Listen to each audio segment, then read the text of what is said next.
ambulatorial, de maneira integrada à atenção básica e aos CAPs, ocupando um vazio assistencial que existia na RAPS. Qual que é a pretensão? O cuidado dos transtornos mentais moderados, tá? Ficar aqui nessa rede de cuidado. Ampliar os leitos psiquiátricos especializados e atendimento qualificado nos hospitais. Equipe multiprofissional mínima e enfermarias especializadas. E aí, gente, são as polêmicas dessa política que ele vai trazer, essa questão dos hospitais psiquiátricos, né? Se a gente vem de uma lógica de fechamento dos manicômios, dos hospitais, e a gente agora fala, não, precisamos ampliar, precisamos abrir, precisamos dar espaço para isso, isso é uma polêmica muito grande que fere alguns preceitos que a gente vai falar agorinha, tá? Então, outra proposta também que envolve muito dinheiro, que também é uma crítica muito grande de alguns órgãos, é em relação à ampliação das comunidades terapêuticas, tá? Comunidade terapêutica, ela não é um serviço de saúde, eu preciso deixar isso muito claro, porém, ela é um componente também da RAPS, tá? Então, esse governo pretende ampliar vagas nas comunidades terapêuticas, garantir o acompanhamento do poder público. Pretende também ofertar o treinamento aos pais e cuidadores de crianças que apresentam autismo. Essas são todas as propostas novas da nova política, ok? A saúde indígena pretende aumentar também o financiamento dos CAPs que atendam essa população. O atendimento aos pacientes acompanhados nas RAPs seja baseado em evidências científicas, ele questiona isso em relação a alguns cuidados em saúde, né? Quando o atual ministro coloca assim, olha, precisamos ter mais pesquisas baseadas em evidências para dizer se essa linha de cuidado funciona ou não funciona. O que a gente vai fazer, o que a gente quer da nossa rede de saúde, principalmente da nossa RAPs. Aí ele propõe também a prevenção, no aspecto da prevenção, o foco maior do nosso governo está sendo os novos programas para dependência química, a prevenção do suicídio e também está havendo um incentivo financeiro também para o CVV, que é o Centro de Valorização da Vida, que é para receber atendimento em questões para atendimento de suicídio, tá? De tentativa de suicídio, atendimento a pessoa em sofrimento. E aí tem a fala, aí eu vou deixar para a gente discutir. A desinstitucionalização não será mais sinônimo de fechamento de leitos e de hospitais psiquiátricos. Como isso, né? Vamos desinstitucionalizar, mas não com fechamento de leitos e hospitais psiquiátricos. É complicado pensar isso aí. Ele pretende também um alinhamento entre a política nacional sobre drogas e a recém-publicada política nacional de... aqui, gente, já estou falando da nova política sobre drogas, que é aquela resolução do CONAD que eu coloquei lá. Ele também propõe alterações, isso foi muito recente, foi em janeiro de 2018, tá? Nessa política. Então, quer alinhar essas mudanças das duas políticas, né? Da saúde mental com a de drogas. Pretende ações de prevenção, promoção e tratamento às pessoas baseadas em evidências científicas. Quando ele questiona isso aqui, gente, com essa fala, na verdade, ele quer dizer o seguinte, a redução de danos precisa de evidências científicas e, que é uma grande crítica dessa nova política, é que o foco dele é o tratamento, o foco dele é na abstinência, que o tratamento seja baseado na abstinência. Olha, você não vai usar mais, essa é a via, comunidade terapêutica, hospital psiquiátrico. Então, isso que é a grande polêmica da política, tá? E aí ele fala aqui, uma posição contrária à legalização das drogas, estratégias de tratamento não devem se basear apenas em redução de danos, mas também em ações de promoção de abstinência, suporte social e promoção da saúde. Um fomento à pesquisa deve se dar de forma equânime, garantindo a participação de pesquisadores de diferentes áreas correntes, né? Propõe ações intersetoriais, um apoio aos familiares em articulação, a partir das associações, da sociedade civil, incluindo as comunidades terapêuticas. Pretende uma modificação dos documentos legais, tá, sobre a política destinada aos parceiros, e a modalidade 4 do CAPS-AD, essa implantação. Então, esses aqui são os novos serviços. Aqui, de forma resumida, estão os serviços que eu já citei lá, só que está de forma mais resumida, né, que são os CAPs, serviços residenciais terapêuticos, que é para quando essa pessoa vem de uma internação prolongada de muitos anos e ela vai voltar para a comunidade e são casas, as pessoas moram em casas, né, com profissionais habilitados para acompanhar. Aqui a gente não tem, mas acho que a Fátima vai falar sobre isso, não tenho certeza, mas se eu não me engano, Tocantins a gente não tem serviços residenciais terapêuticos. Temos 2? Então estou desatualizada. Temos 2. A unidade de acolhimento, leito de saúde mental e hospital geral, e atenção básica, urgência e emergência. Essa questão da crise, do surto psicótico, dessas situações, na Lei 10.216, se garantia na internação breve, né, que é nos hospitais gerais, nos leitos de saúde mental que nós temos no HGP. Temos alguns leitos. Como? Atualmente está como?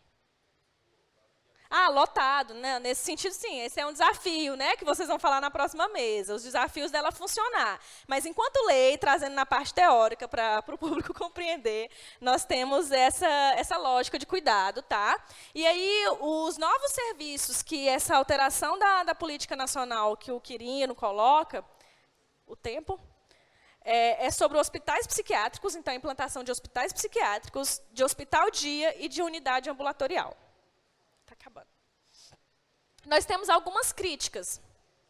E as principais críticas a essa nova política e aí, gente, alguns órgãos, como o Conselho Nacional dos Direitos Humanos, o Conselho Federal de Psicologia, o Conselho Nacional de Saúde e a Rede Nacional Internúcleos da Luta Antimanicomial, entrou com processo, né, a nível federal, para suspender essas alterações na lei, na política, né, para suspender essas alterações, essas resoluções, essas portarias, né?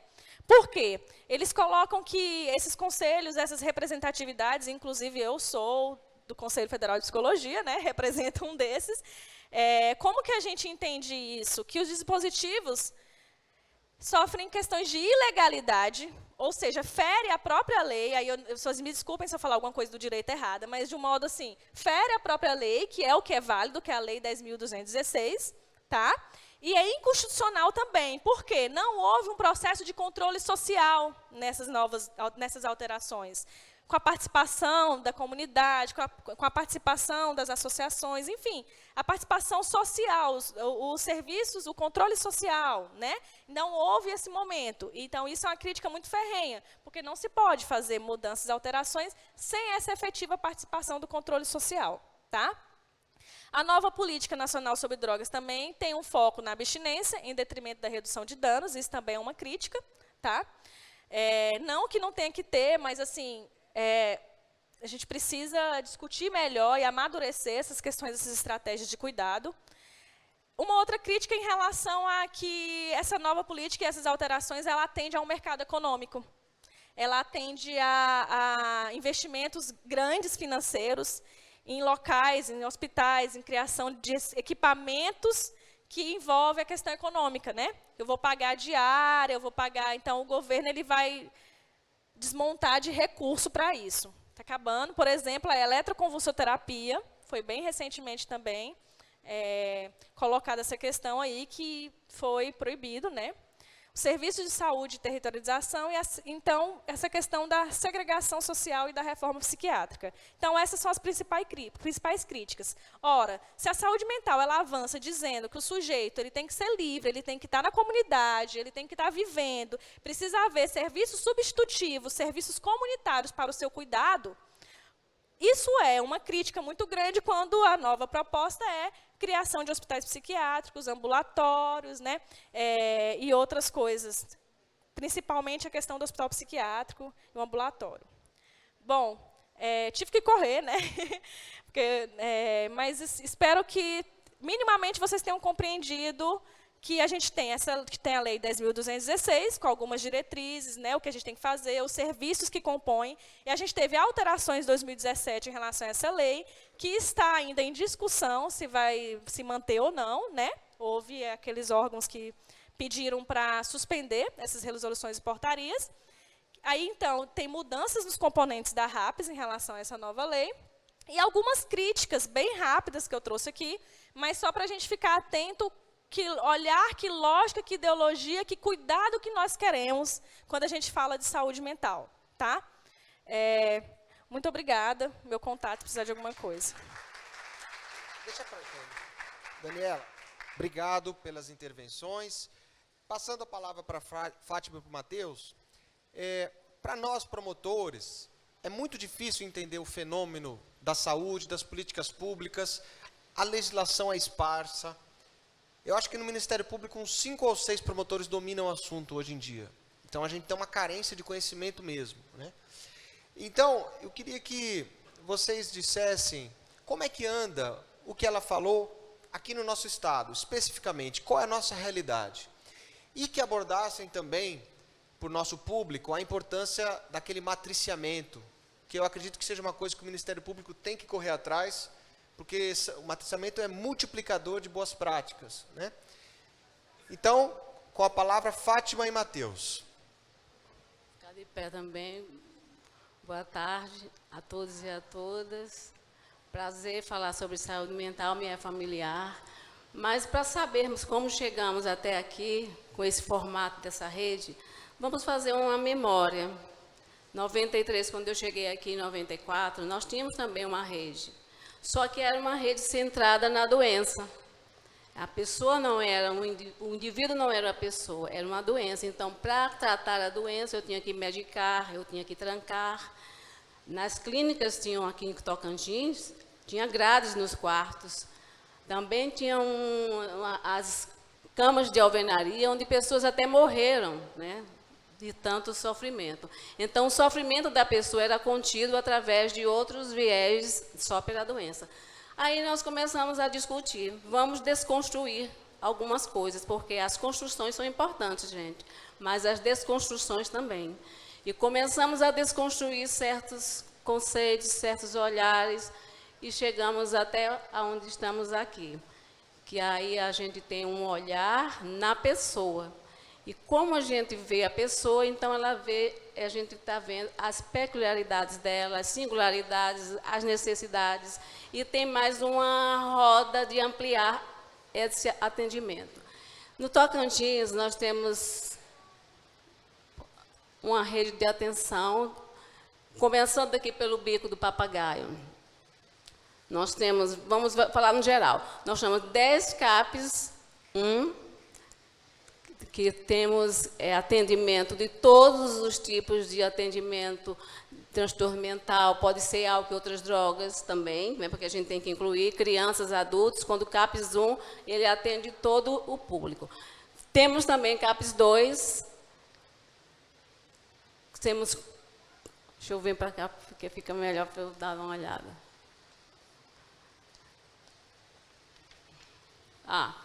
Então, vamos lá. Temos CAPS 2, temos CAPS AD3, temos CAPS infantil, que não é habilitado, mas estamos ainda na luta para habilitar. Residência terapêutica, nós temos em Araguaína, que estamos querendo inaugurar. Estamos em busca ativa desses pacientes que estão esperando esse acolhimento. Temos também uma residência em Araguatins, que temos 8 pacientes, é tipo 1, na residência terapêutica de Araguatins. Aí temos aqui em Palmas, a Jenny estava aqui presente, não estou vendo, mas nós temos na unidade de ambulatório infantil, nós temos o CAPS AD3 em Palmas, temos CAPS 2. Então, a rede de atenção também é formada pelo SAMU, como ela falou, nós temos SAMU, nós temos também o Hospital Geral de Palmas, o Hospital também em Araguaína, que temos 11 e 10 leitos, temos toda uma rede de hospitais que têm portas abertas, que podem ter atendimento de urgência e emergência, que são as crises, e depois nós temos também nossos atendimentos nas clínicas, não, nas comunidades terapêuticas, que você vai falar ainda, e também temos o Acolher. O Acolher é um centro de atendimento ao dependente químico, que o Mateus vai falar, e está ligado à Secretaria de Cidadania e Justiça. Tá. O que é que a gente pode falar mais? O que a gente quer falar aqui hoje, gente, é que a intersetorialidade ela é importante. Não adianta a gente ficar na saúde mental só com o olhar na saúde. Nós temos que ver a educação, nós temos que ver o trabalho. Então, essa clínica tem que ser ampliada. Quando nós temos visto muito o hospital cheio de pessoas com transtornos mentais, os leitos ocupados, é porque não está funcionando a base. né? Nós temos investido muito na atenção básica, que você falou sobre matriciamento de saúde mental. Os CAPs têm que sair de dentro dos seus lugares, dos seus muros, e ir até a atenção básica, fazer a qualificação dessas pessoas, desses profissionais, para eles atenderem melhor, porque é na atenção básica que as primeiras dificuldades acontecem, e as primeiras soluções também, se nós Explica o que é matriciamento e como o promotor pode trabalhar para que ele aconteça de uma forma melhor. Por favor, porque tem gente assistindo e o matriciamento de saúde mental não é uma qualificação. Você vai dialogar, né, a saúde mental com o território. Você vai até a atenção básica e começa a falar sobre a saúde mental, sobre aquelas pessoas que são atendidas no CAPS. É uma troca, não é que a gente chega lá como se fossem os especialistas. Não, nós temos que ter esse diálogo, e a responsabilidade ela é compartilhada. Aí muda toda a lógica do atendimento, porque quando você vai para a saúde básica, né, a atenção básica, você muda a organização dos serviços, começa a ter uma porta de entrada mais qualificada. Então, porque 80%, diz uma pesquisa, 80% das pessoas que estão dentro dos CAPs, elas não deveriam, a priori, estar lá, né? Então, porque o perfil de CAPs é para pessoas que têm transtornos crônicos, severos, e não são essas pessoas que estão lá. Os CAPs, às vezes, estão muito cheios, não estão dando conta por isso, porque a atenção básica não tem essa capacidade, às vezes, técnica de atender essas pessoas. Então, o matriciamento de saúde mental é isso. É esse diálogo com os CAPs, ou então com equipes de saúde mental também, que é uma corresponsabilidade. Entendeu? Como o promotor tem que incentivar isso? Como que ele faz? Bom, o promotor, os órgãos de controle também, a comunidade, né, os espaços que a gente pode discutir, eles podem estar participando da roda de conversa lá, porque quando nós for, sempre que nós, sempre a gente vai, né, a roda de conversa acontece com matriciamento. Isso. E muitas pessoas da justiça vão no território, sim. Eles são convidados e eles participam. E muitos juízes, promotores, eles estão começando a entender, a ampliar o olhar, né? Que não é só a saúde. Tem outros viés, tem outros instrumentos, outras ferramentas que você pode investir, né? Que é pipoca na saúde mental. Mas a base lá é outra, né? Então, o matriciamento serve para você diversificar o seu olhar. Não é só a saúde. O matriciamento no território serve para isso. Né? Você ampliar a clínica. É uma clínica ampliada, de portas abertas para a rua. Só dando uma complementariedade, assim, são estratégias, né? Então, esse apoio matricial são estratégias que ela pode acontecer por diversas formas. A discussão de caso é uma estratégia, e aí cabe as responsabilidades, inclusive intersetorial, inclusive da própria justiça está lá, né? Porque na construção do projeto terapêutico singular, que pode estar acontecendo naquele momento, às vezes ele tem uma demanda que é jurídica, que é do judiciário. Então, por isso que a gente sempre grita, né? Gente, cadê o judiciário? Que aí depois eles cobram da gente como se fosse uma coisa que não está sendo feita, mas é uma construção, né? Então, elas são estratégicas, políticas, didáticas, né? Que acontece na discussão de caso, que acontece na construção do PTS, que acontece no atendimento compartilhado, que acontece no atendimento domiciliar. Então, o apoio... Quer contribuir também, doutor? Então, esse apoio, ele tem eu posso estar negligenciando alguma, porque são várias formas, né? Então, são várias estratégias que a gente chama no todo desse apoio matricial, que o que ele propõe? Vamos olhar esse sujeito na integralidade, não só o sujeito, esse território, essa comunidade, essa família, para uma linha de cuidado que não é só do CAPS, que é uma linha de cuidado de corresponsabilização intersetorial, de corresponsabilização de vários serviços, de várias pessoas com esse cuidado. E que a escola ela é muito importante, né? Principalmente a escola. Eu puxo o ponto para a escola, né? A educação. Ela tem que estar presente o tempo todo nessa roda de conversa, porque quando a doutora Beatriz falou, isso é real. Quando você ensina as crianças a lidar com as dificuldades da vida, a neurociência é muito bem falado sobre isso, fica mais fácil da gente não ficar tão doente mentalmente falando, né? Porque as doenças estão aí, proliferam, mas é porque a gente não sabe se alimentar emocionalmente correto. A gente só sabe se preocupar, né? E quando você se preocupa, estressa, você tem um desenvolvimento de um transtorno, porque você se alimenta só daquilo, né? O que mais? Comunidade, terapeuta.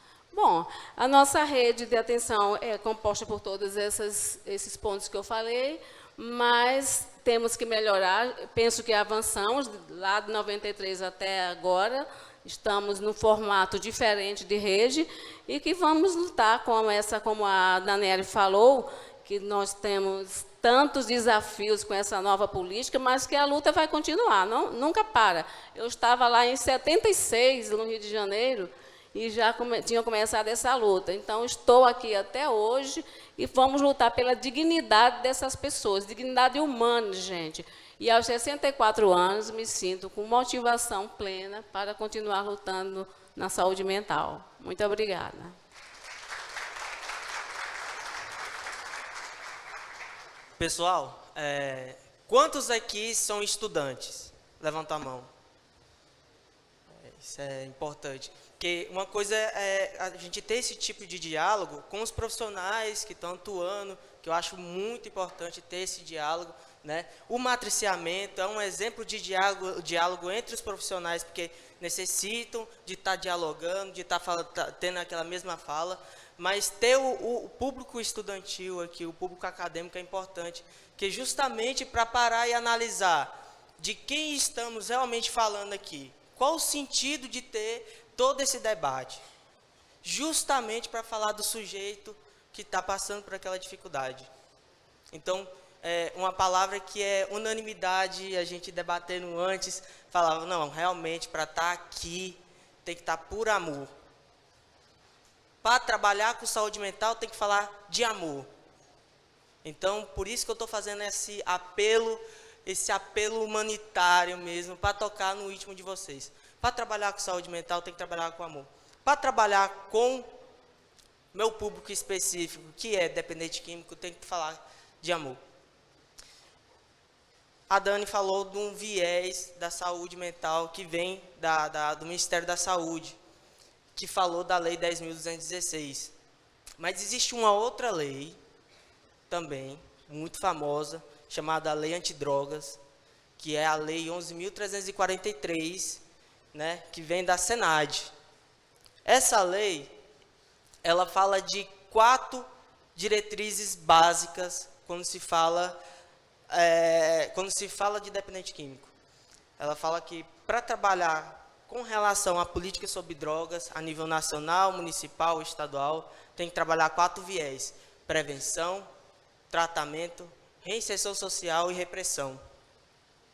Foi nesse viés que o Osmar Terra, com o passar do tempo, que ele foi tomando a frente no contexto político, junto com o pessoal do Conselho Nacional sobre Drogas, foi trabalhando essa ideia, no qual surgiu a nota técnica que hoje está se debatendo. A questão é que o acolher surgiu por meio do incentivo financeiro da Senad. Então, o acolher ele seria o quê? Ele é um núcleo de atenção ao dependente químico que vai acolher o sujeito e a família dele, que também entra toda aquela questão da codependência. Vocês já sabem que a dependência química ela não é uma doença somente do sujeito, mas a família toda adoece. A doutora Arthur está aqui de prova. Como que não chega a mãe, o pai, o irmão, a esposa que sofre violência doméstica, porque o marido vai lá, bebe, espanca, bate nela. Então, assim, a demanda é enorme. Então, nós recebemos essa demanda lá, acolhemos de maneira humanizada. E aí entra o diferencial, doutor. Qual é o diferencial? A gente tem 40 vagas sociais em comunidades terapêuticas que a Cidadania, a Secretaria de Cidadania e Justiça do Estado de Tocantins financia, patrocina. Mas, Mateus, quer dizer então que você só vai encaminhar nesse viés de abstinência? Negativo. Eu vou pensar no sujeito. Do que você realmente precisa? Tem um viés fisiológico, que ele precisa do tratamento. Mas será que só de pão vive o homem? Às vezes ele é um pintor sensacional, um pedreiro, ou sabe mexer com qualquer outra coisa que sabe ganhar muito dinheiro. Ele vai passar 10 anos lá na comunidade terapêutica? Ou lá no CAPS? Não. Após esse período, ele precisa de ser reinserido na sociedade. Então, a gente vai dar todo o suporte para ele.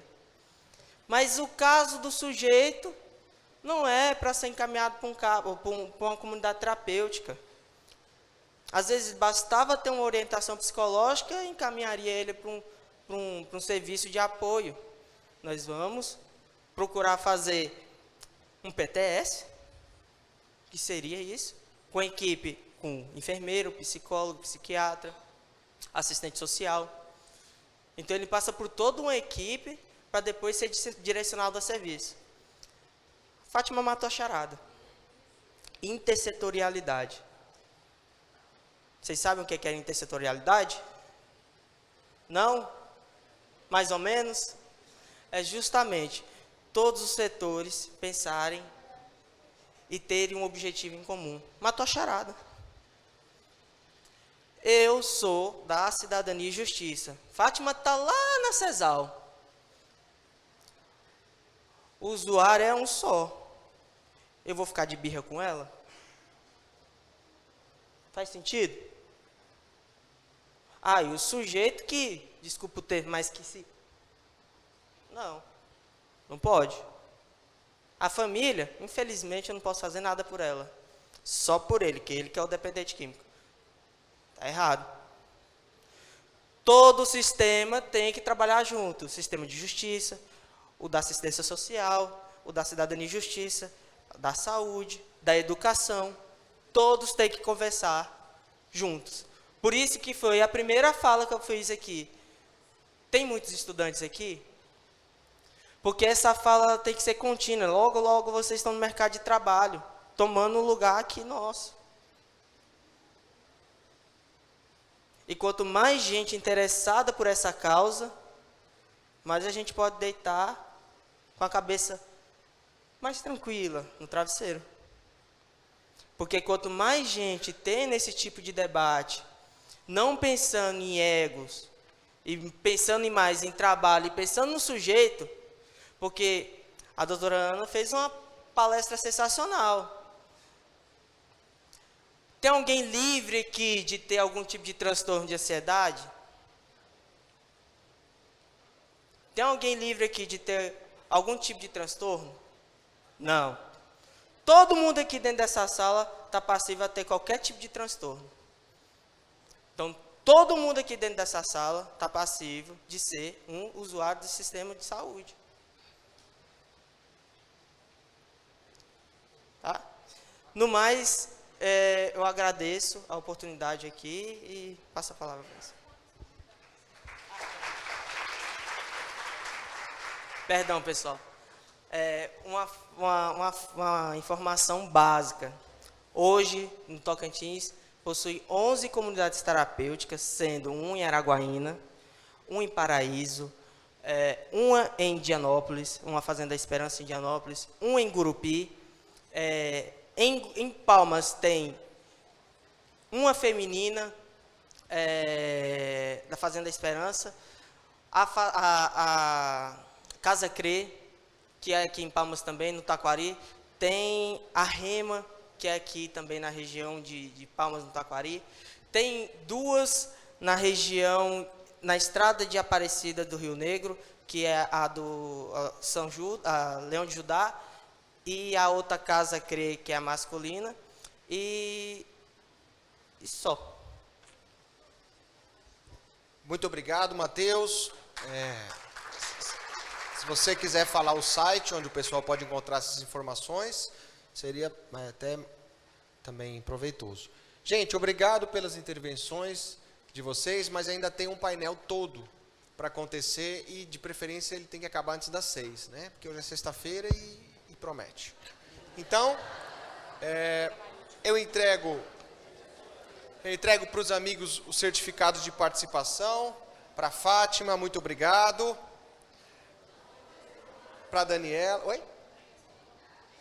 Gente, pode ter perguntas, mas a gente vai ter que... Pode deixar depois do último painel, porque senão os painelistas vão ficar prejudicados, né? Muito obrigado, Matheus. Todo mundo vai estar aqui até o final mesmo, então deixa a pergunta para o final, porque aí todo mundo pergunta em igualdade, né? Porque senão a gente pergunta muito agora, os panelistas vão ficar depois das 6 horas e não vai sobrar tempo para a última pergunta. Depende, que pergunta que é?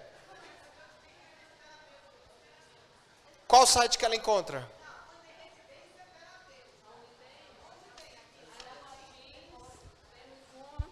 Uma residência terapêutica em Araguatins, que temos pessoas lá sendo atendidas, acolhidas. Eu fui lá junto com a Olivia, que faz parte da equipe, Zeli e Márcia. Além de Araguatins, tem onde, Fátima? Temos, sim, a residência... Hã? Além de Araguatins, tem onde? Araguatins temos em Araguaína agora. Ótimo. Nós temos a busca ativa de pessoas que tenham o perfil para morar na residência. Nós encontramos uma pessoa, ela está na fase de adaptação, porque às vezes a gente coloca a pessoa na residência sem fazer adaptação e ela vai embora, como a gente viu lá em Aracaju, né? Então, está na fase de adaptação nessa residência. Então, Araguatins Obrigado. e Araguaína era a resposta. Obrigado a todos pela paciência e no final do próximo painel as perguntas serão bem-vindas, viu?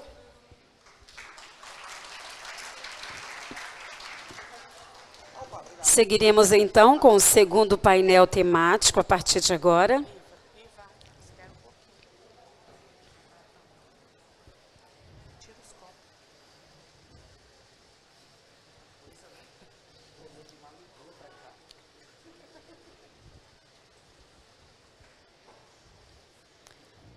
Dando sequência com este painel, o tema é Atuação Jurisdicional em Saúde Mental. Experiências exitosas e desafios. Os painelistas são o promotor de justiça titular da primeira Procuradoria de Justiça de Tocantinópolis, possui pós-graduação em Ciências Criminais pela Unicinos, em Direito Agrário pela CESUPA e em Direito Processual Civil pela Faculdade Damásio de Jesus. Foi defensor público no Estado do Pará, promotor de justiça no Estado do Pará até 2010. Com vocês, Ceucimar Custódio Silva.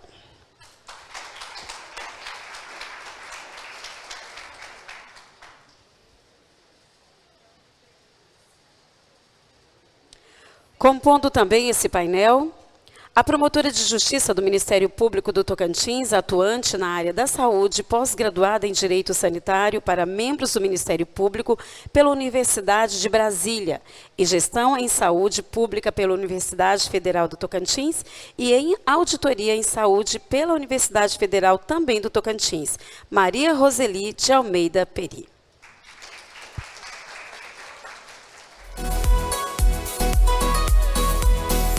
E o defensor público do Tocantins, desde janeiro de 2008, coordenador do Núcleo de Defesa da Saúde, NUSA, titular da 30ª Defensoria Pública de Saúde de Palmas, pós-graduado em Direito Público, doutorando em Direito pela Universidade Lomas de Zamora, na Argentina, foi membro da Comissão Nacional de Alternativas Penais no Ministério da Justiça, CONAPA, no biênio de 2011 a 2012, membro eleito do Conselho Superior da Defensoria Pública por 3 mandatos, coordenador do Núcleo Especializado de Direitos Difusos, Coletivos e Individuais Homogêneos, por 4 anos, e da Comissão Nacional de Saúde da ANADEP em 2018. Com vocês, Arthur Luiz Pádua Marques, compondo o painel desta tarde.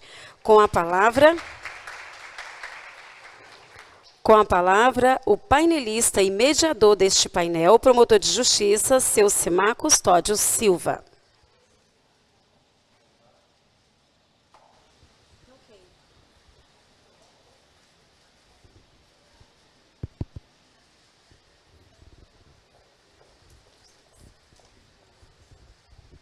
Boa tarde a todos. fico muito agradecido à doutora Jaqueline, minha amiga e colega promotora de justiça, hoje à frente da coordenação do CAOP da Cidadania, pelo convite que me fez para estar aqui hoje discutindo com duas pessoas tão importantes no nosso cenário estadual e também nacional sobre saúde. Falar sobre saúde é muito complexo, principalmente para quem vive no interior, para quem trabalha como promotor de justiça, como juiz, como defensor público. Quando a gente não tem as estruturas necessárias para se trabalhar minimamente com a saúde. E falar de saúde mental é pior ainda, porque se a saúde como um todo ela já tem suas mazelas, a saúde mental ela é, digamos assim, mais violada ainda. E isso dificulta muito o nosso trabalho enquanto operadores do direito para fornecer à comunidade, à sociedade, aqueles serviços de saúde que realmente eles precisam. Então, nós temos aqui a oportunidade de discutir, nessa final de tarde, com dois atores importantes no nosso Estado, que lutam diariamente com a saúde pública no Estado do Tocantins. Doutora Roseli, já há muito tempo, é uma referência, inclusive, nacional, né, na saúde. Ela integra uma das comissões mais importantes do GNDH, que é o Grupo Nacional de Direitos Humanos. Ela integra justamente o grupo da saúde, que é a COPEDES. E lá, o último encontro nosso foi agora em Salvador, na semana passada, e eu trago aqui as recomendações da COPEDES, sentindo a sua falta naquela reunião, doutora, porque a gente sabe da importância que esse grupo tem para todo o Brasil. As discussões que são travadas dentro do GNDH são discussões que repercutem diretamente no nosso dia a dia.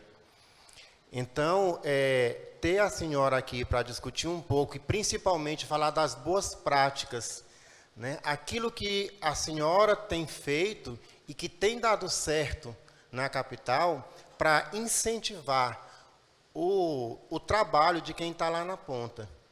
E não é diferente também o trabalho que o doutor Arthur vem desenvolvendo. Justamente à frente da Defensoria Pública, uma instituição eminentemente que vem zelar por aquela pessoa que não tem a condição necessária de buscar uma outra alternativa no tratamento das enfermidades. Então, é importante o trabalho que eles vêm desenvolvendo hoje aqui na capital, principalmente porque abrange todo o Estado, né? Então, eu acho que a gente só tem a usufruir do que eles vão falar, e eu já falei até demais, né? Os painelistas principais são eles, mas eu começo para fomentar essas boas práticas com a seguinte indagação, doutora Roseli. A gente está lá no interior e, a depender das promotorias ou das defensorias que você está à frente, chega pessoas com todo tipo de problema de saúde. E não raro, e vem crescendo ainda mais o número de pessoas com problemas de saúde mental. E às vezes chega o parente daquela pessoa e diz, olha, o meu filho, o meu marido, o meu irmão está no meio da rua, está lá jogando pedra, tentando matar alguém, agredindo uma outra pessoa. O que é que eu faço, doutor? E a gente que está lá na ponta, doutora, a gente fica olhando e diz, cadê os universitários para dar uma ajuda? Porque realmente nem sempre a rede está completa, nem sempre a gente tem condições de oferecer uma resposta adequada para aquela pessoa. Então, para iniciar essa nossa conversa, né, eu gostaria passo a palavra para a senhora para que, dentro dessa sua vasta experiência com saúde pública, possa nos dar luzes para que a gente possa melhor trilhar e desenvolver o nosso trabalho. Obrigada, boa tarde a todos. Falando bom dia aqui, que eu funciono melhor pela manhã. Na realidade, eu trouxe duas apresentações. Não, antes de mais nada, eu quero parabenizar a coordenadora do nosso Centro de Apoio Operacional da Cidadania e todos que se envolveram com este evento, porque, veja só, é a primeira vez, né, que no Ministério Público do Tocantins, nós temos um evento com uma convocação do Procurador-Geral de Justiça, destinado a discutir. Então, esse mérito aí é da Jaqueline, sua equipe.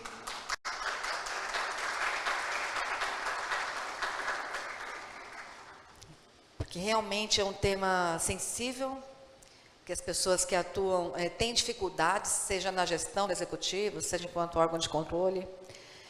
Eu trouxe um recorte para hoje, para a tarde de hoje. Eu trouxe, não vou passar a apresentação, mas eu vou disponibilizar uma apresentação do Dr. Quirino, que é o Coordenador Nacional de Saúde Mental, que esteve conosco antes da edição dessa nova Política Nacional de Saúde Mental. Esteve conosco na reunião da COPEDES, e ele foi lá apresentar para os membros as razões pelas quais havia a necessidade dessa adequação, digamos assim, que eu penso, uma adequação.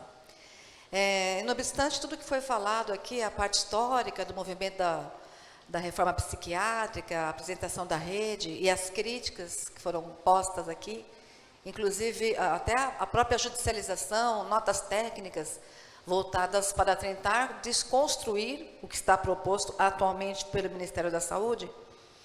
Eu quero dar a minha opinião, aí com base na minha experiência, que a época que começaram a fechar os leitos psiquiátricos no nosso país, até porque aquela forma da linha de cuidado era inadequada, eles foram feitos indiscriminadamente, entendeu? Sem uma avaliação mais precisa acerca da necessidade do cuidado daquele paciente que precisava daquele momento, daquela unidade hospitalar, porque nós não tínhamos aquela rede, a RAPS, pronta.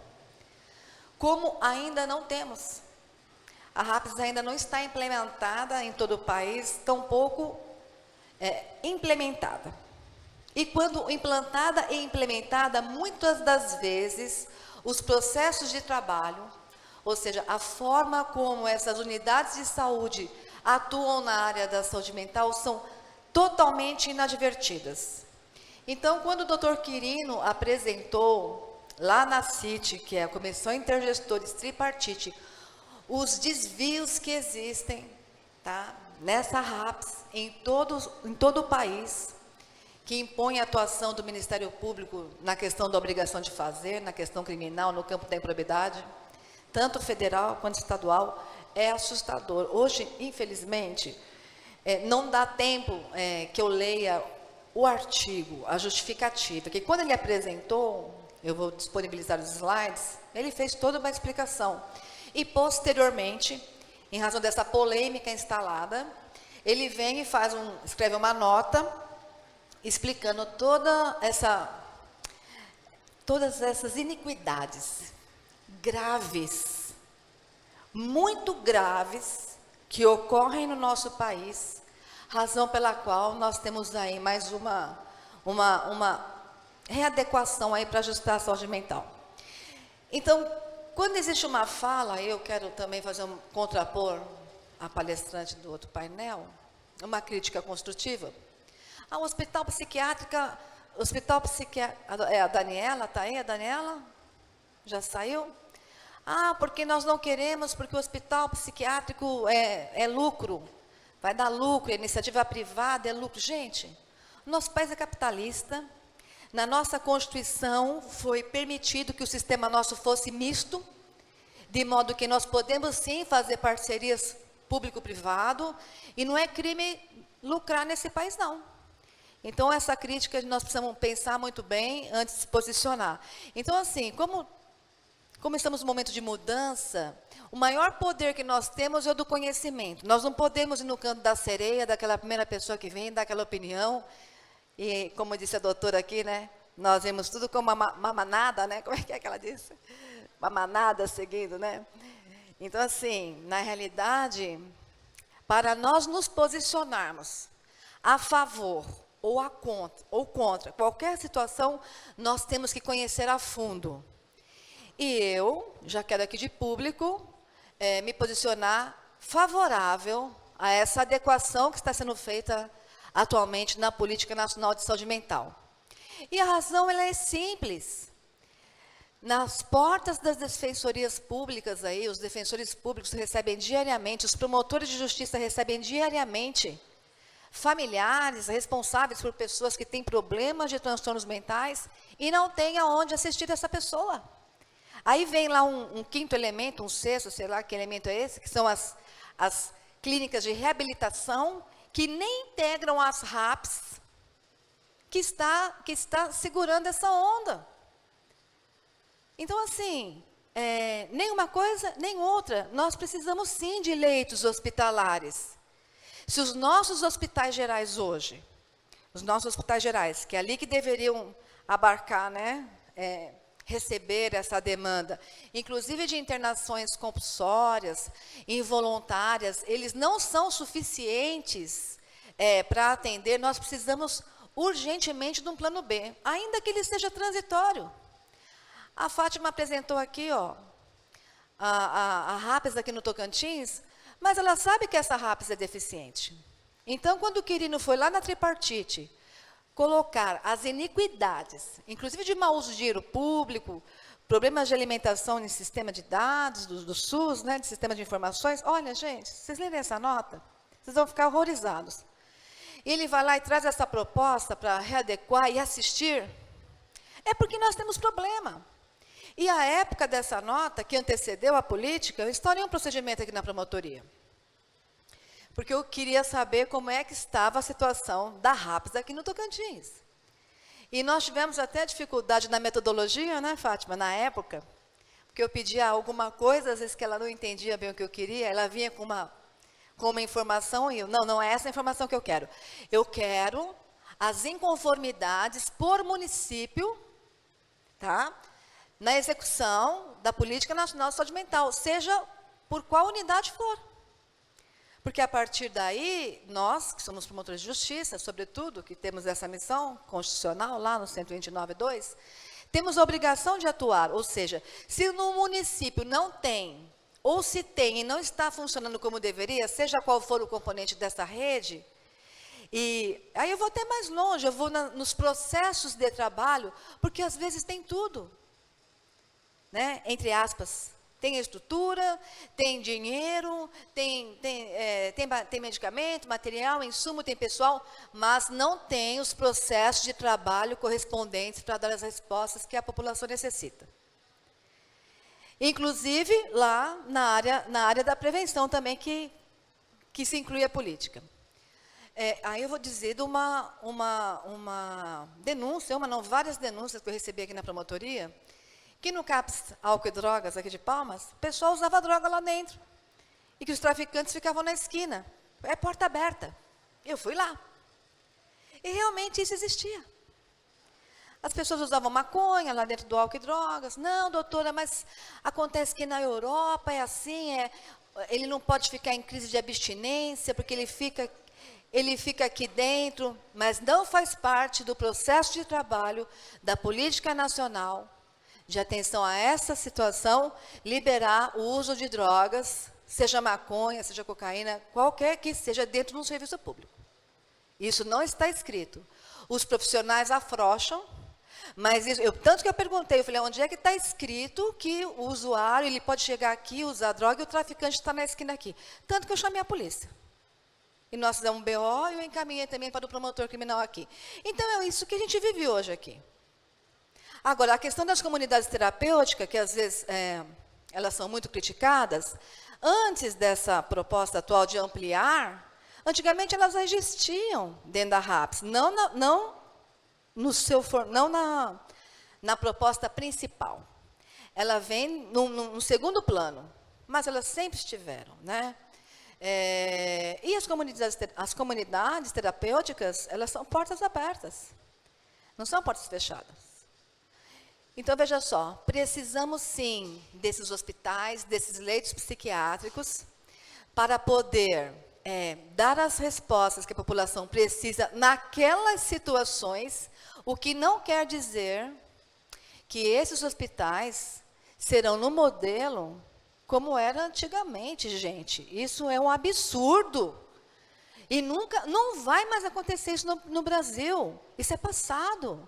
Tanto que o movimento da reforma veio por conta daquela forma desumana, cruel, como as pessoas eram ali abandonadas, né? Digamos assim, que nem cuidadas elas eram. A proposta não é essa, não. Voltar aos hospitais como era antigamente. Então, assim, calma lá.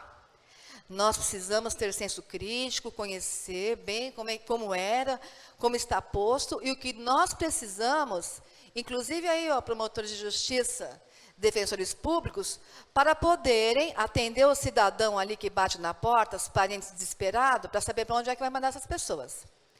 Aí eu quero dizer o seguinte, esse procedimento se tornou inquérito, o prazo praticamente ele estourou, aí foi na transição, porque quando virou inquérito, já foi na transição com essa nova adequação, e nós estamos com a ação civil pública praticamente quase que pronta, e nós pretendemos ingressar de forma conjunta com o Ministério Público Federal, porque a União não pode ficar fora do polo passivo desta ação, porque a União precisa colocar financiamento.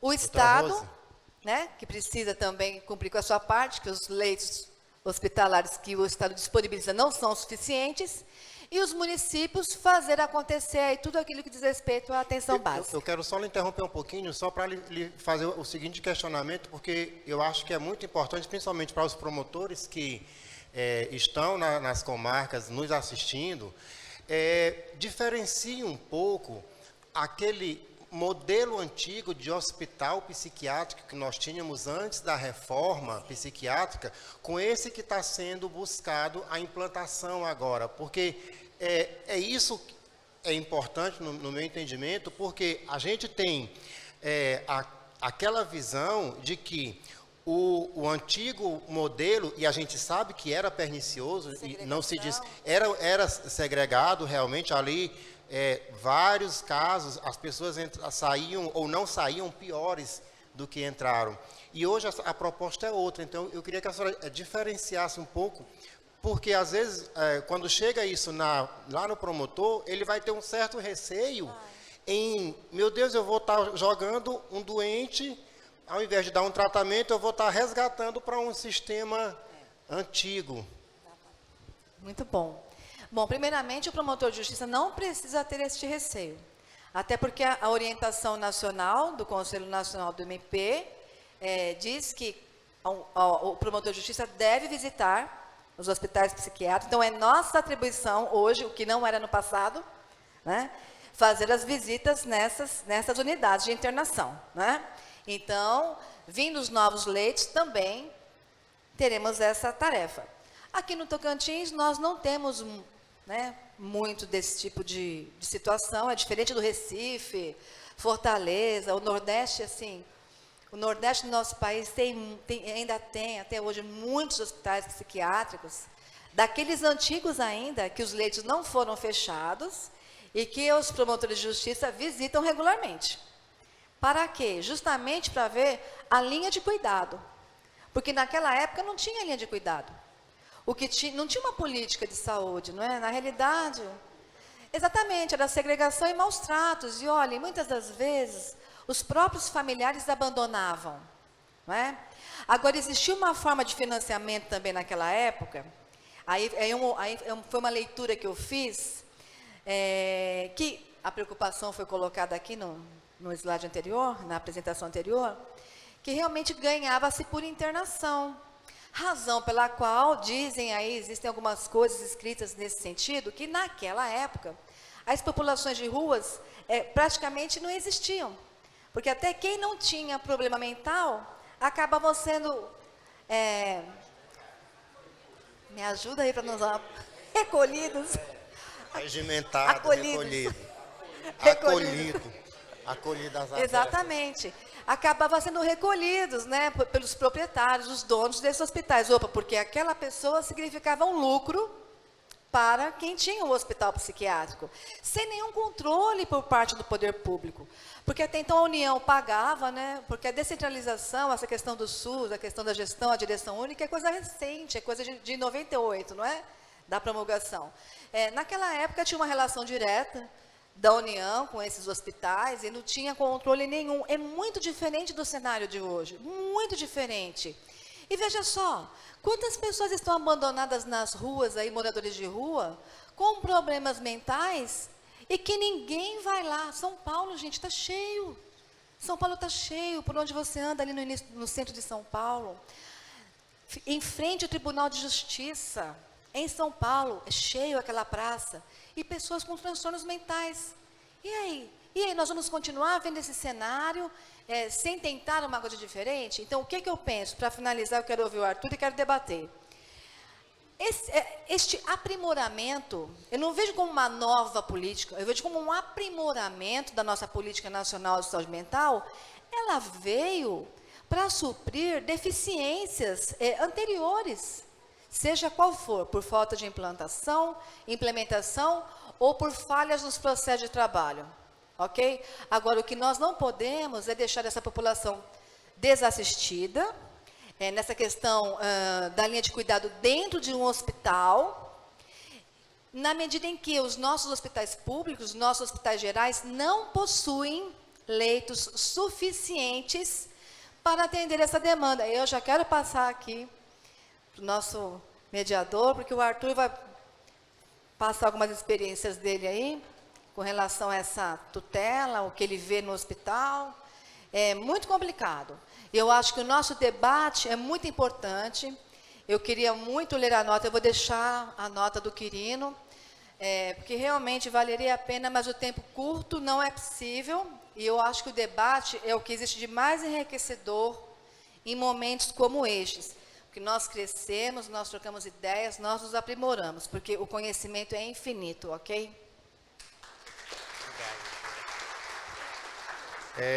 E aí agora nós vamos ouvir o doutor Arthur, também defensor público com bastante experiência na área da saúde pública aqui no estado do Tocantins, e com certeza vai contribuir com esse debate, como a doutora Rose falou. O mais importante de tudo isso é fomentar a discussão, fazer com que a gente pare um pouco e discuta realmente sobre saúde pública. Doutor Arthur, com o senhor. Obrigado pelas considerações aí, pela palavra. Boa tarde a todos. Eu sou Arthur, coordenador do Núcleo de Defesa da Saúde, e nós estamos aí nesse dia a dia com as discussões sobre saúde mental. Estou vendo aí a Jenny, o pessoal da saúde mental do município. Ontem mesmo tivemos a oportunidade de debater isso, sobre esses problemas da saúde mental na infância e na adolescência, lá na UBRA.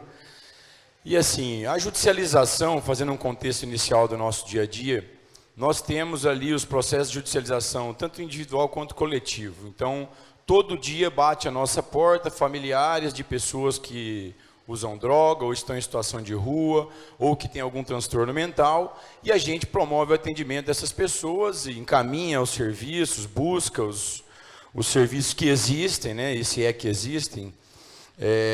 E muitas vezes a gente se depara com a realidade da ausência, né, de políticas públicas consolidadas aqui na capital. Imagino eu no interior, onde a situação das políticas públicas é muito pior do que na capital. E no plano coletivo a gente sempre participa de diálogos, temos um procedimento preparatório, inclusive foi o nosso primeiro procedimento preparatório para a ação civil pública, que nós fizemos em conjunto, a Defensoria e o Ministério Público, em 2011, quando a gente fez a primeira audiência pública sobre a rede de atenção psicossocial de álcool e drogas, logo quando saiu a portaria 3080, não sei, fugiu o número aqui. Nós iniciamos essa luta e essa parceria do Ministério Público com a Defensoria na atuação no campo coletivo. A primeira consideração que eu gostaria de fazer é como o nosso país é irresponsável no trato de políticas públicas de saúde, especificamente saúde mental. Nós temos uma lei, a 10.216, que é uma lei de 2001. Nós demoramos 10 anos para regulamentá-la através de uma portaria e criar a rede. e agora já vão se passar mais 10 anos e nós não temos a rede formada. Para se ter uma ideia, aqui na capital, hoje, nós temos o CAPS AD3, temos o CAPS 2, temos as unidades de saúde, né, mas temos recursos há quase 5 anos em conta para a implementação da unidade de acolhimento, e o município não quer implementar. Nós não temos CAPS-I para a infância. Então veja que aquilo tudo que a lei e a regulamentação da política trouxe como um pensamento dos estudiosos a partir de situações fáticas vivenciadas pós-manicômios, nós nunca colocamos em prática. Então é muito difícil criticar alguns serviços, sendo que eles nem sequer nasceram, só nasceram no papel. E aí, aquela crítica sobre esse debate, que é um debate da nova reforma, se a gente vai ter leitos de internação, se isso é volta de manicômio, a realidade é que, de acordo com a política da RAPS hoje, no Tocantins, nós não temos nenhum leito de retaguarda em hospitais gerais. Então, dizer que nós temos leitos, dizer que nós temos hospitais gerais para retaguarda, para casos de pacientes com transtornos graves, é mentira. O HGP, os psiquiatras de lá, fizeram uma nota recente dizendo que não admitem mais pacientes de álcool e droga no setor da psiquiatria. Né? Então, nós não temos esse serviço. E nós temos, no nosso dia a dia, pacientes que precisam de internação e desintoxicação. Qual está sendo o caminho hoje? Né? Quando as pessoas vão até o CAPS, ou vão aos serviços ambulatoriais do município, que, diga-se de passagem, os serviços ambulatoriais do município de Palmas hoje estão com pelo menos um déficit de pessoal de 20 servidores, as equipes não suportam a quantidade de trabalho, né?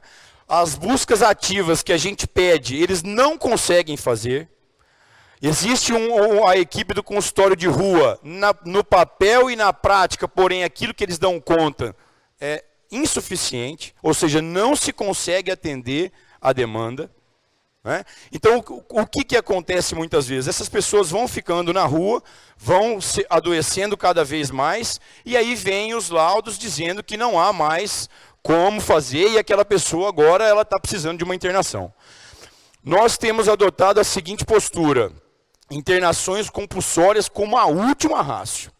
Né? Como a última rácio. Somente quando houver laudo indicativo da condição, daquela situação mesmo, mas nós temos esses pacientes.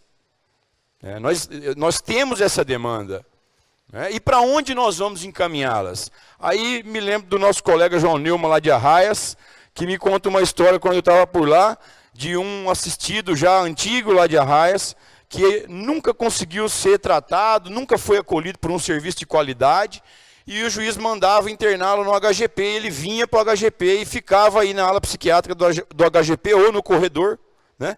Ou no corredor, que essa é uma discussão que eu quero fazer daqui a pouco, e passava aí alguns dias tomando umas medicações e retornava o sujeito para lá, sem nenhum critério de acolhimento de retorno, por exemplo, que é um outro fator. Que o sujeito vem, a ideia é trazer para os hospitais para que ele se desintoxique, volte a um tratamento ambulatorial, um acompanhamento que talvez ele vai fazer para o resto da vida. Né? Mas não, ele tem alta, é levado de volta à cidade, passa poucos dias ou meses, ele volta a praticar as mesmas ilicitudes, crimes, né, ou pontos de loucura que ele já vinha praticando e que o levaram àquela internação. Então, pessoal, o primeiro ponto crítico do nosso cenário é que a nossa legislação que a gente tem há 20 anos nunca foi cumprida. Ela nunca foi cumprida.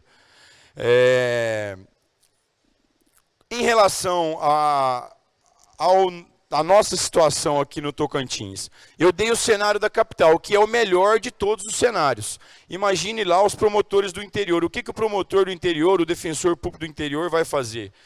O que sobra para ele muitas vezes é fustigar as unidades de saúde da família, para que façam acompanhamentos, visitas domiciliares, tentam acolhimento, façam buscas ativas naqueles pacientes que que são usuários de droga ou álcool ou que têm outros transtornos mentais, porque não há serviços de CAPS em todos os municípios, né?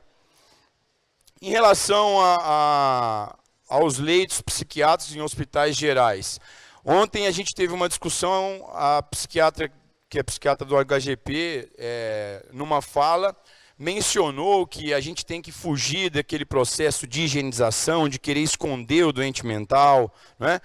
Que é preciso que isso venha à tona.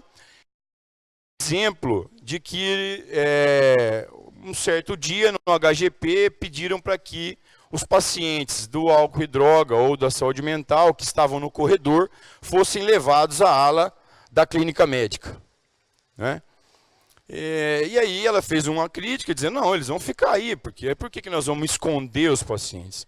E de pronto interpelei no sentido contrário, porque nós já tivemos um dia no HGP, onde tinha 9 pacientes da saúde mental, da psiquiatria, no corredor e na tenda, na época era tenda.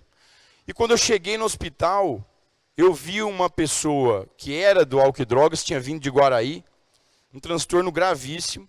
Ela estava amarrada pelas mãos e pelos pés na cama, todinha mijada, desculpa a expressão, né? Já com fralda, mas sem fralda, porque também faltava fralda, né? Gritando no corredor, numa situação vexatória para a sua intimidade, né? Por quê? Porque a ala da psiquiatria não recebe mais pacientes de álcool e droga porque não tem estrutura. Então veja que todo esse processo de desumanização passa por uma questão principal, que é o subfinanciamento. Não se colocam recursos públicos para atender aquilo que a política planejou.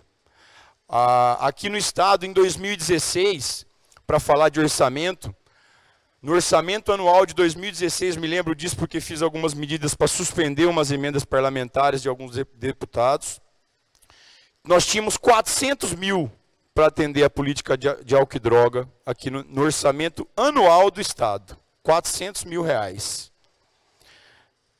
próprios, né? E deputados estavam endereçando emendas parlamentares para institutos que não existem, que funcionam na casa de pessoas ligadas a partidos políticos, em torno de 3 milhões de reais. Então, com a justificativa que era para atender a política de saúde mental. Então, o grande problema para a consolidação dessa nossa RAPS, do nosso sonho de ter uma RAPS de verdade, é orçamento, é dinheiro. A gente está todo dia discutindo com o município está todo dia sem condições de ampliar o número de leitos, sem condição de ampliar o serviço, mesmo com os recursos da União depositados em conta, o município não coloca dinheiro para implementar os serviços essenciais. E o que a gente vê nesse cenário de saúde mental e desprezo com essa política pública? Jovens que poderiam estar sendo cuidados, não é? Migrando para o crime. E aí nós vamos aumentando a nossa população prisional doente, né? E aí quando chega, e aí é importante falar dessa população prisional, quando chega dentro da CPP aqui, os psicotrópicos são ministrados na mão, não são injetáveis. E o que há dentro da CPP aqui? Um comércio ilícito de psicotrópicos, porque os doidos que estão lá vendem os psicotrópicos, né?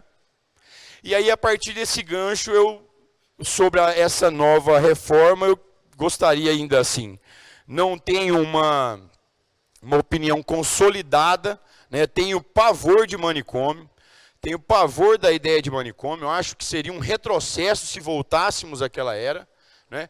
Porém, há uma realidade. A nossa população prisional psiquiátrica está nas cadeias. Então, nós convivemos com um sujeito doente mental preso, mas não queremos uma clínica ou um hospital para deixá-lo, cuidá-lo melhor, né? Então, eu acredito muito que nós precisamos botar os pés no chão e saber, reconhecer que no nosso país, a partir de todas essas circunstâncias, subfinanciamentos, desestrutura de políticas públicas, nós temos pessoas que estão sendo mal cuidadas com desumanidade, vivendo situações vexatórias, né? E muitos defendem aquilo que não os beneficia, né? Então a primeira reflexão é do doido preso, né? Esse que está lá na cadeia. Esse que está lá na cadeia, ao sentir a defensoria, seria muito melhor que ele estivesse em um ambiente hospitalar, ou de clínica, ou de cuidados específicos, que chamem como quiser, menos de manicômio. E também que os tirem da prisão.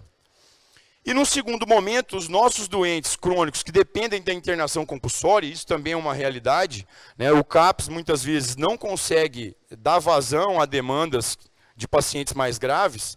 O que está acontecendo hoje com esses pacientes? Eles vão até a defensoria, chegam na defensoria, a família já desesperada, a mãe com a facada na cabeça, coisa desse tipo. O pai, usuário de crack, o filho de 8 anos, fuma crack já junto com o pai, né? Numa situação totalmente preocupante e realmente desumana, vamos dizer. O relatório social do CAPS fala que ele não tem perfil para acompanhamento ambulatorial, em alguns casos. O psiquiatra vem e fala, olha, ele precisa de uma internação, e aí eu sei já que no HGP não se recebe esse paciente. Então não adianta eu entrar com a ação e mandar o juiz mandar para o HGP, porque esse paciente vai desestruturar o serviço que tem no HGP. O HGP só tem 10 leis de psiquiatria, né? Precisava ter no mínimo 40, mas tem 10, não cabe lá. E muitas vezes nós temos, e aí uma crítica à judicialização irresponsável, nós temos decisões judiciais que mandam o sujeito ir lá para o HGP, e que se vire o HGP. E aí o cenário é aquele que eu contei aqui, pacientes da psiquiatria no corredor, amarrado com corda, sem um tratamento adequado. Então, o que vamos fazer com esses pacientes graves? Hoje, nós estamos fazendo o quê? O Estado não faz convênio, o Estado não quer investir na política, e aí o subfinanciamento, e nós pegamos lá, então, cotamos valores de clínicas privadas, entramos na justiça e falamos, ó, segundo aqui, não tem serviço ambulatorial que acolha esse paciente, temos que mandar para uma clínica particular. Né? Então, isso não se parece com a proposta de nova reforma, nessa parte de hospitais, de internações hospitalares? Eu acredito que se parece. Porque o que nós já estamos aceitando, nós do serviço que amamos o serviço ambulatorial, que amamos o acolhimento, a não internação, que defendemos que não se deve internar, a gente está convivendo com isso, porque a gente sabe que no nosso estado não tem outro serviço para acolher o paciente. E os pacientes estão sendo encaminhados para clínicas, muitas vezes, de outros estados, ficam distantes das famílias. Né? Então, assim, quem se posiciona muito contra a estruturação de hospitais para receber esses pacientes, talvez não esteja pensando da nossa realidade. Que a nossa realidade é essa, de mandar para clínicas distantes, e quase todos que vão na internação compulsória voltam para as drogas. Na defensoria, a gente fez um apanhado em 2017, se não me engano, foi cerca de 80% dos pacientes da internação compulsória voltaram para a rua, voltaram para a droga, voltaram para o problema. Então, assim, da forma como está, da forma como foi planejada a RAPS, eu acredito que seria a melhor de todas as formas, se ela tivesse sido colocada em prática. Né? Porém, é preciso alternativas. E se nós não temos condições de estruturação de hospitais gerais que atendem a todos, se você tem a possibilidade de ter leito de hospitais que acolham essa demanda que realmente existe, é preciso que a gente faça essa reflexão e que a gente tente encontrar um caminho para esses pacientes mais graves.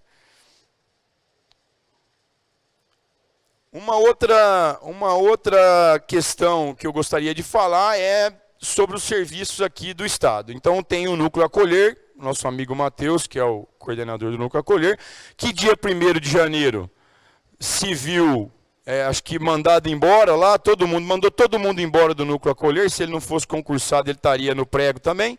Quer dizer, uma adoção de uma medida irresponsável a partir do governo estadual, que do dia para a noite desestruturou totalmente o serviço que tinha de apoio a essa prática, que desestruturou também os hospitais, desestruturou todo o sistema de saúde, não só de saúde mental.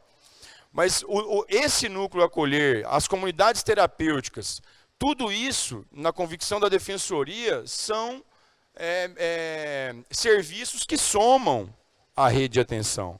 Né? Existe uma polêmica daquele que é o SUS, e tudo é do saúde, tudo é SUS, tudo é CAPS, tudo é RAPS, tudo é não sei o quê, e eu sou contra a comunidade terapêutica, eu sou contra a cidadania e justiça ficar se metendo nesse bolo. Não. O ideal é que tudo fosse pensado na intersetorialidade, assim como a Lei 10.216 quis, assim como as portarias querem. Não é? O problema é que nós nunca conseguimos montar aqui um comitê intersetorial de discussão disso. O município até tem, no papel, às vezes eu demando contra a saúde fala, mas isso é problema da educação, doutor, demanda lá. Eu falo, não, mas você é o ente. Você deveria conversar com o serviço do lado. Você é responsável pela saúde, se a questão é relativa à educação, então você dá encaminhamento. Como é que o secretário de Educação, Saúde e Desenvolvimento Social não conversam? Não é? Fica cada um trabalhando no seu quadrado, sendo que a política de saúde mental, e principalmente da rede de atenção psicossocial de álcool e drogas, ela atinge todos os cenários. Não é? Então, essa necessidade de se trabalhar a intersetorialidade, de se dialogar com todos os setores do município e do Estado, é primordial. É outra deficiência que nós temos aqui no Estado. Muitas vezes ninguém lá na CESAL quer escutar o Matheus. Né? E quantas vezes a gente já sentou em mesa de reuniões e já escutou os militantes do SUS descer o pau em comunidade terapêutica. Eu posso ter pacientes que têm perfil de comunidade terapêutica. É tudo caso a caso. Álcool e droga, saúde mental é caso a caso. Né? Então, na prática, pessoal, o que nós estamos vivendo é isso. Fora isso, que entra no discurso do subfinanciamento também, falta medicações todos os dias, em todos os serviços, seja no município ou no Estado. Né? Então, aquele tratamento que se inicia, mesmo quando o serviço existe, mesmo quando a equipe está lá dedicada, igual eu conheço aqui algumas equipes, sei que quem está lá está se dedicando, mas esbarra na falha da gestão. Aí interrompe o tratamento por falta da medicação, interrompe o tratamento por falta de um profissional. Não consegue fazer uma busca ativa, que é papel do consultório na rua, porque não tem a quantidade de profissional adequado.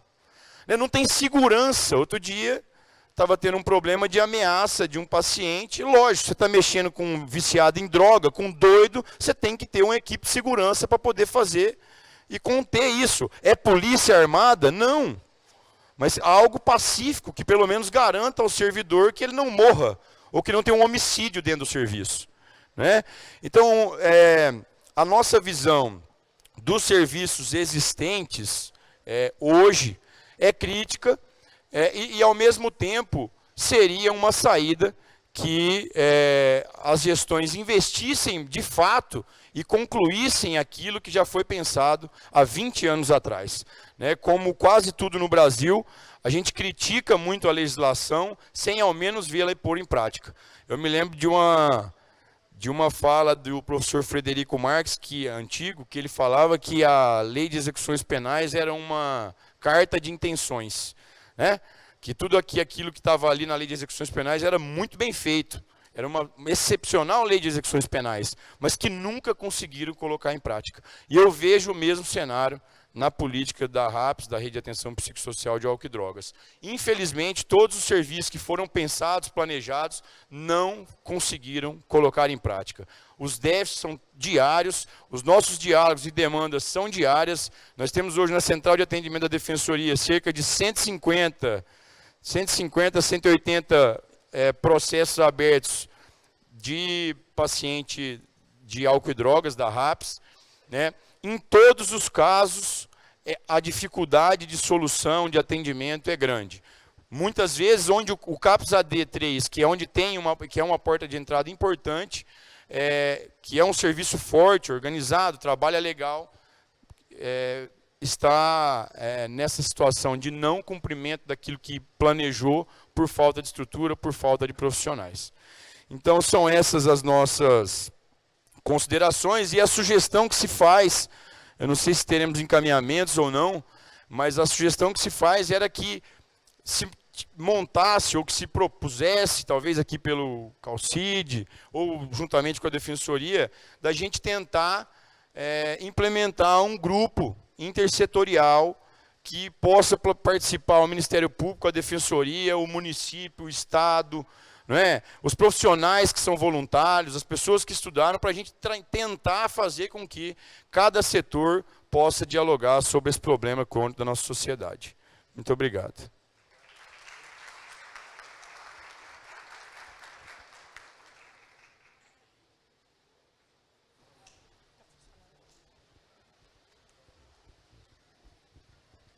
Agradeço ao doutor Arthur.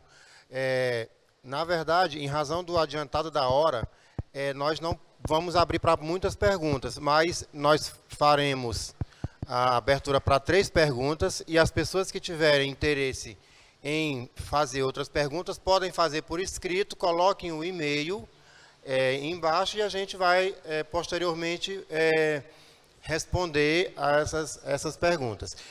Eu quero só complementar a fala do doutor Arthur e aproveitar também o que a doutora Fátima, né, falou, da importância dessa intersetorialidade, porque, na verdade, uma ação não exclui a outra ação.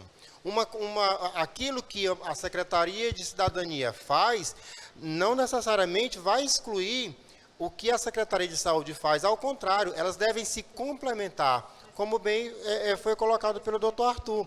Então, a criação desse grupo intersetorial, a fomentar para que isso realmente haja uma complementação nessas ações, só vai fortalecer o sistema de saúde para aquela pessoa que necessita, porque todo mundo precisa de saúde, seja ele aquele que está preso, seja aquele que cometeu algum tipo de crime, seja aquela pessoa que está em situação de rua, seja uma pessoa que está dentro da nossa casa com problemas mentais graves. Então, é muito realmente importante essa comunicação entre as secretarias. E isso eu tenho tentado fazer no meu município, onde eu trabalho, e mostrar para os gestores que eles não podem ficar isolados, né? Na verdade, é uma rede em conjunto que deve sim funcionar.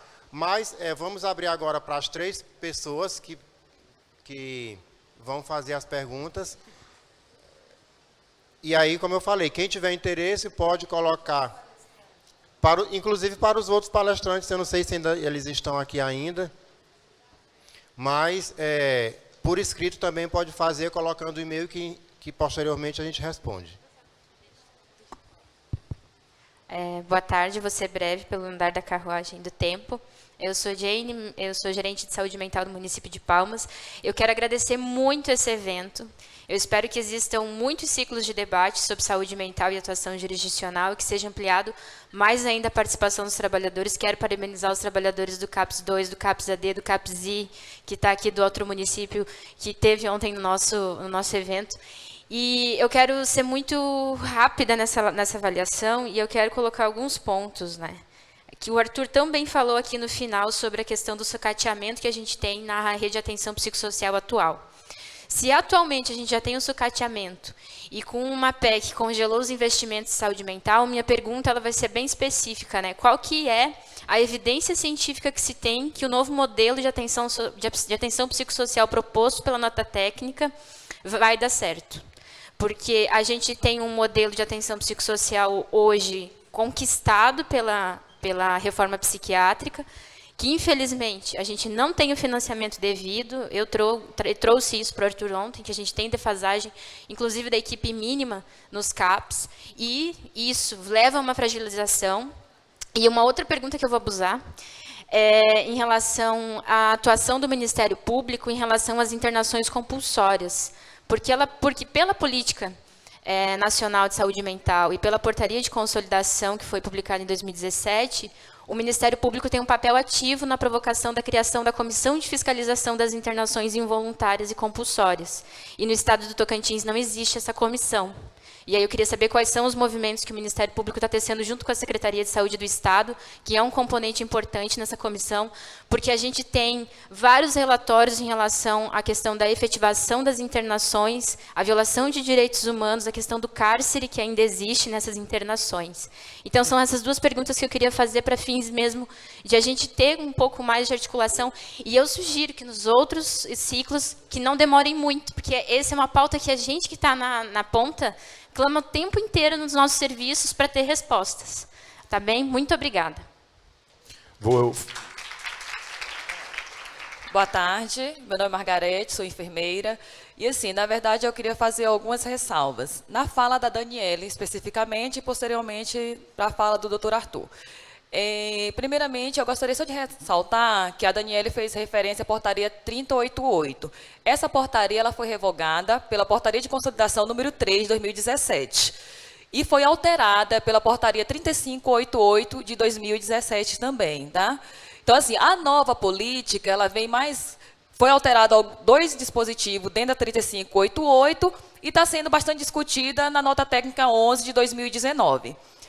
E aí, eu gostaria de fazer, na verdade, uma reflexão a respeito disso. O doutor Arthur trouxe muito bem, quando ele colocou, que a lei ela é de 2001.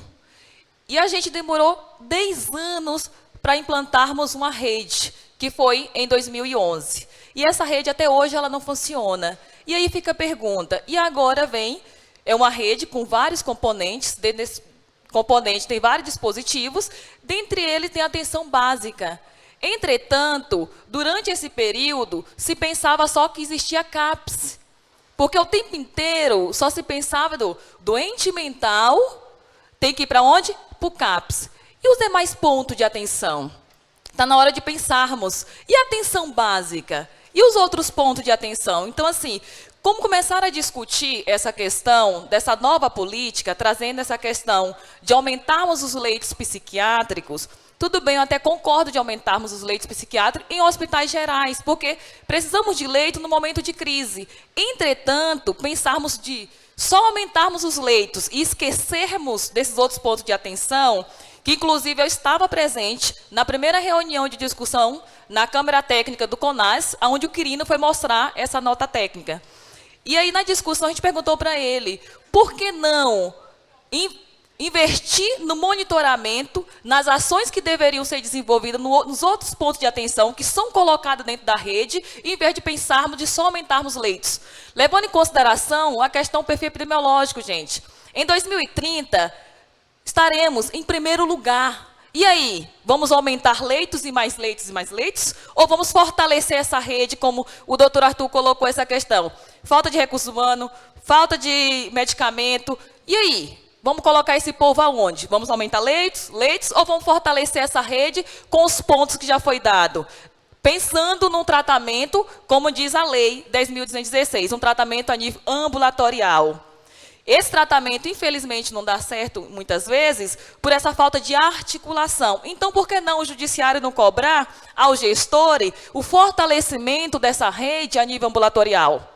Que cada um faça o seu papel dentro da atenção básica, dentro da atenção psicossocial, dentro da questão também dos hospitais, e que façam alta com responsabilidade, articulada, e não uma alta que, como volta lá para raias, e o paciente surta e volta para o hospital, vai ficar nesse ciclo. Hospital, hospital, hospital, casa. É só isso. Bom, isso aí, Margarete. Boa, Margarete. Vou começar pela Margarete, minha resposta, pois a Rosa. Bom, o que a Margarete está dizendo, gente, é o que eu penso, acho que é isso aí, a gente tem que fomentar. Eu falei das unidades de saúde da família. No interior, porque onde nós não temos o CAPS, aqui nós temos o CAPS, e isso não exclui o trabalho das unidades de saúde da família, né?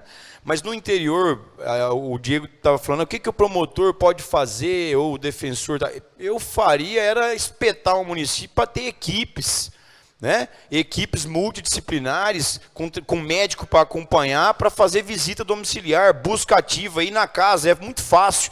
Uma cidade, uma currutela de 10 mil habitantes, 15, 5 aí que tem no Tocantins, você termina conhecendo, o município consegue mapear quem são os usuários. Precisa ir para a rua, investir nas equipes para poder evitar a doença.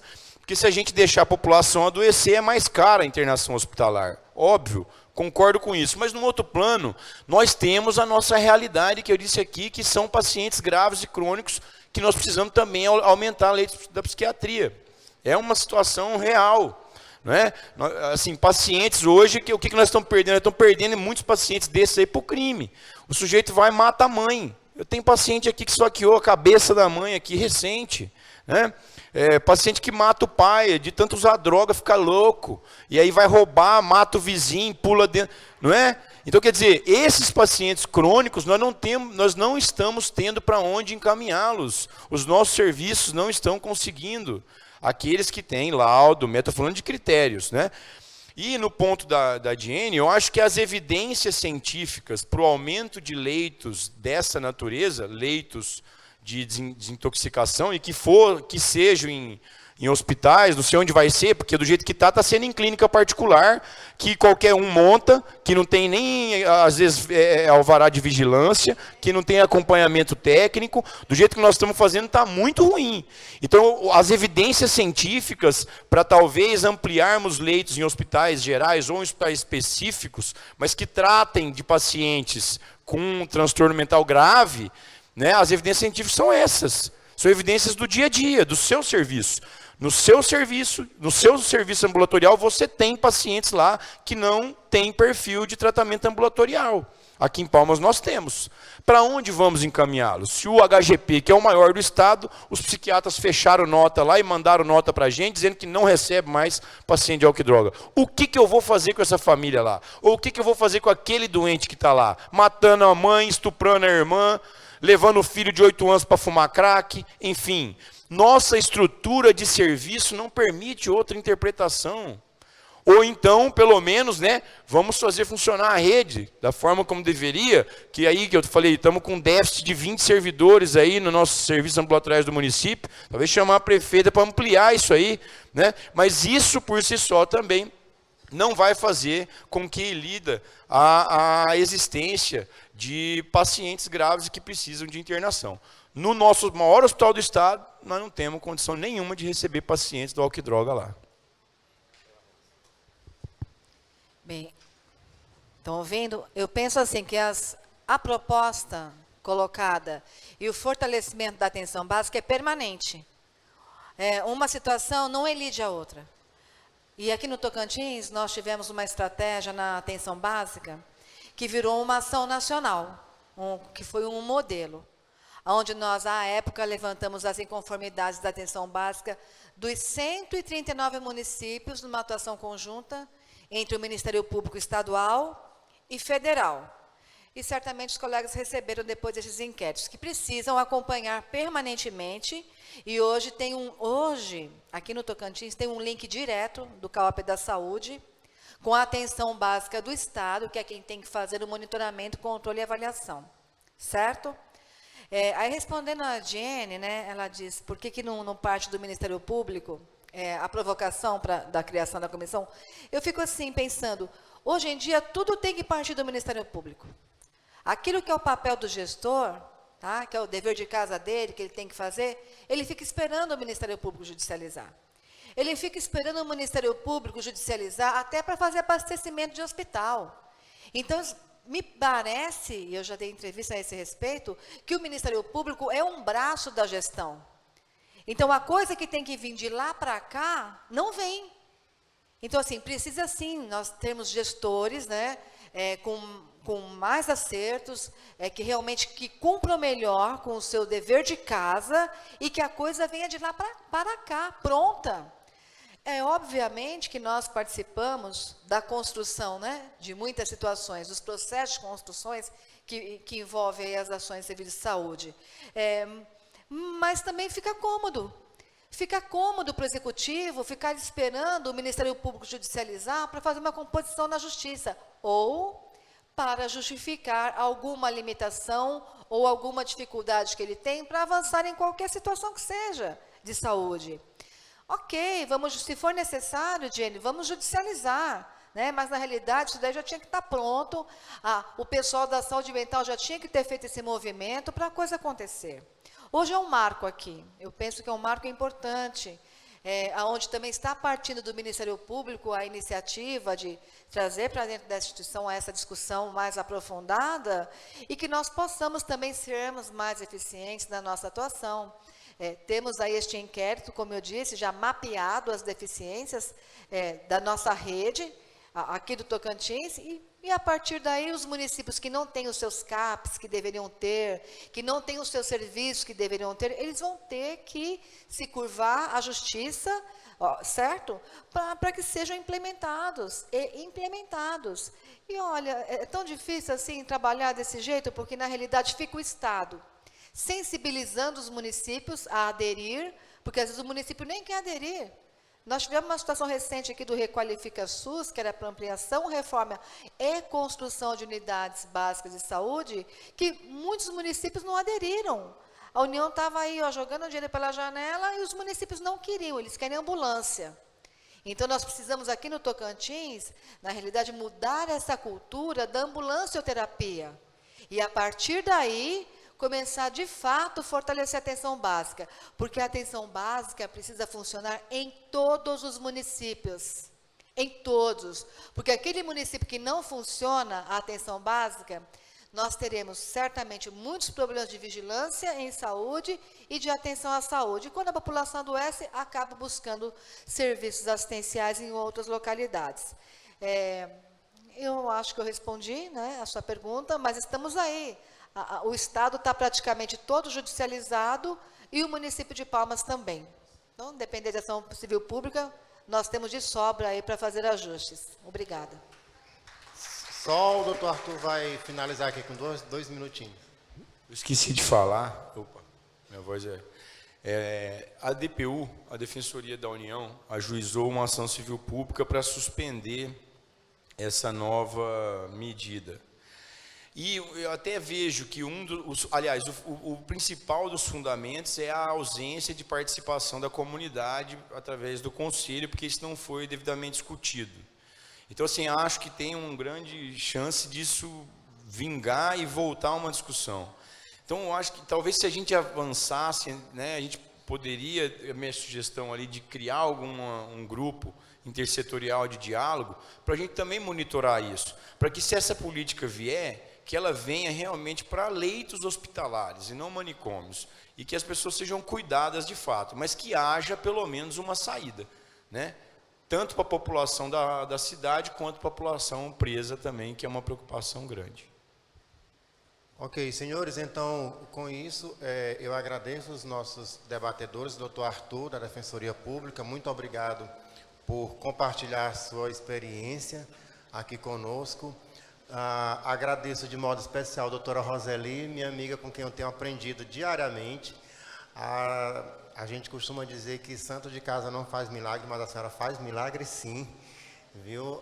O seu trabalho, pode ter certeza que é referência para nós promotores que estamos no interior, porque nós sabemos da sua dedicação, do seu afinco, durante toda a sua carreira enquanto promotora de justiça, e que tem influenciado positivamente nós que estamos lá no interior, que muitas vezes não temos tanta estrutura, tanto acesso aos trabalhos e à forma de trabalhar que se tem na capital. E com isso a senhora passa para a gente toda essa força e essa vontade de trabalhar e dizer, olha, não te preocupa que é assim mesmo, a luta continua, né? E eu acho que a sua mensagem hoje é muito importante justamente porque ela nos fortalece, né? No sentido de que nós devemos continuar e que nós podemos avançar e fazer muito mais pela saúde pública enquanto promotores de justiça do interior. Sim. Aí, colega, pegando um gancho na sua fala, nós queremos também melhorar a nossa forma de atuar, nós, Ministério Público. Aí eu quero deixar aqui como uma experiência, penso eu, que é exitosa e que certamente poderá ser replicada em outros estados. No ano passado, a 27ª Promotoria, que é a que eu respondo, né, a qual eu sou titular, instaurou procedimentos de acompanhamento de políticas públicas na área de vigilância em saúde. Ou seja, Só para ter uma ideia, né, a estrutura da vigilância em saúde aqui do Estado gira em torno de 500 funcionários. Então, é muita coisa para se fazer. E a nossa Constituição, o direito à saúde, ele diz lá que é a diretriz do SUS, a prioridade das atividades preventivas, certo? Prevenção, promoção da saúde, ou seja, o não adoecimento, a mudança do modelo de atenção, ou seja, precisamos ter uma população com qualidade de vida. Para isso, fortalecer essas políticas. E a notícia positiva é o seguinte, que a partir dessa estratégia, nós temos aí os PADs, né, de acompanhamento das doenças vetoriais e zoonoses, as transmissíveis e não transmissíveis, as sexualmente transmissíveis, a vigilância ambiental, saúde do trabalhador, vigilância sanitária, enfim, os óbitos evitáveis. E nós recebemos aí, inclusive para estar processando esses dados, nós temos aí cerca de quase 8.000 inconformidades, hoje, tá? Eu tenho no meu EDOC, para ser processados, devidamente processados, e encaminhados para as promotorias, já com tudo prontinho, já com todas as informações da vigilância, para fomentar essa atuação do Ministério Público de maneira proativa, preventiva, efetiva, resolutiva, na redução do risco de doenças e agravos, porque a assistência é a nossa demanda diária da judicialização tão criticada, infelizmente. Passo, então, encerro a nossa mesa e passo a palavra para o cerimonial. E para finalizar, convidamos a doutora Jaqueline Urufino para fazer as suas considerações finais e entregar os certificados aos participantes deste painel.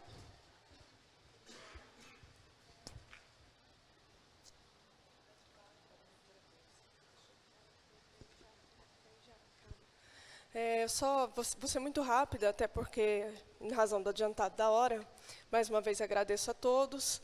E, como o seu Elcimar já falou tudo que eu queria dizer para você, Rose, eu vou me limitar a ler o que eu escrevi aqui. Rose, receba essa singela homenagem como representação da admiração, carinho e respeito que sinto por você, que me representa enquanto mulher, de inspiração enquanto profissional. Obrigada a todos.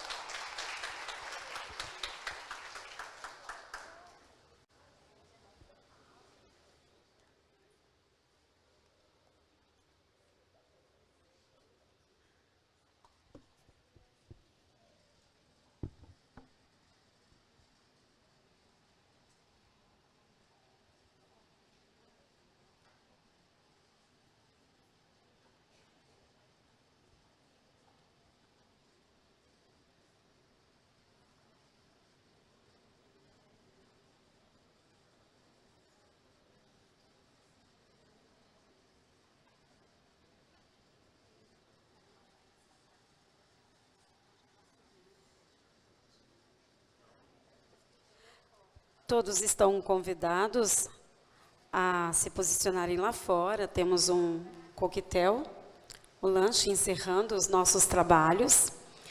Agradecemos a presença de cada um de vocês, o Ministério Público do Estado do Tocantins, presente em várias e diversas áreas da saúde jurídica, atuando mais ainda para a sociedade.